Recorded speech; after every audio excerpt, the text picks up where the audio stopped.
छोराछोरी हुर्किन्छन्, विवाह आदि हुन्छ, खूब विवाह हुन्छ, नाति पनाति आदि जन्मिन्छन्। तर हाम्रो स्वभाव कहिले परिवर्तन हुँदैन। हाम्रो स्वभावमा कहिले पनि सुधार आउँदैन। भन्नुहोस् न एकचोटि।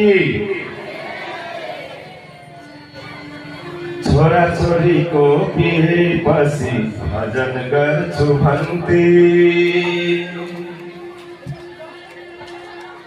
भगवानको भजन गरी अवतर्छु भन्थे।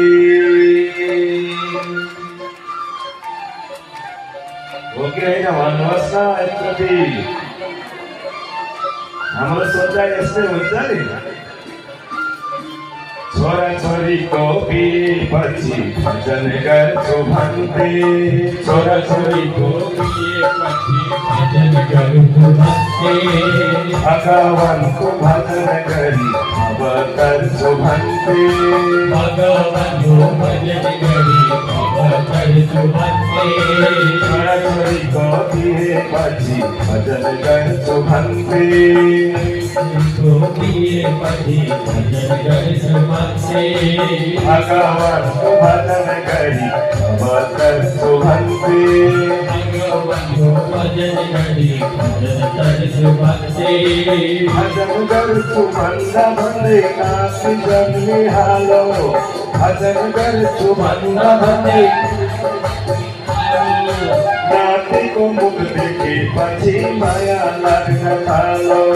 नातिको मुख देखेपछि माया लाग्न थालो। नातिको मुख देखेपछि माया लाग्न थालो। नातिको मुख देखेपछि माया लाग्न थाल्यो।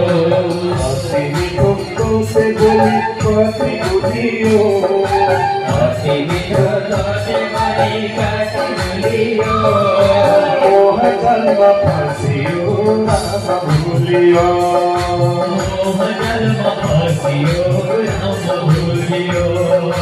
मोह जन्म फसियो राम भुलियो।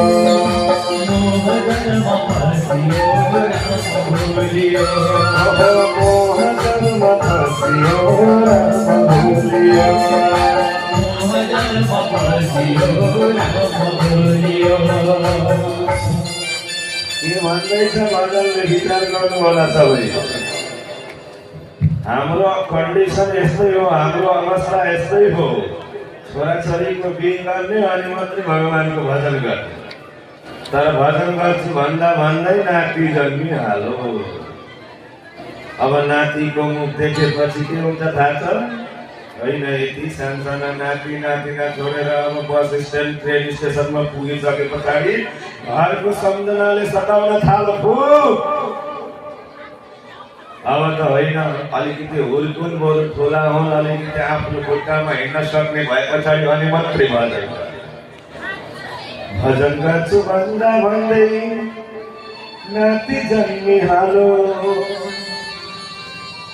नातिको मुख देखेपछि माया लाग्न थालो। ती तोते तोते बोली, तोतला तोतला बोलीलाई सुनेर कति आनन्द आउँछ। हामी अहंता र ममताको बन्धन कति गहिरो छ। अहंता र ममताको बन्धनमा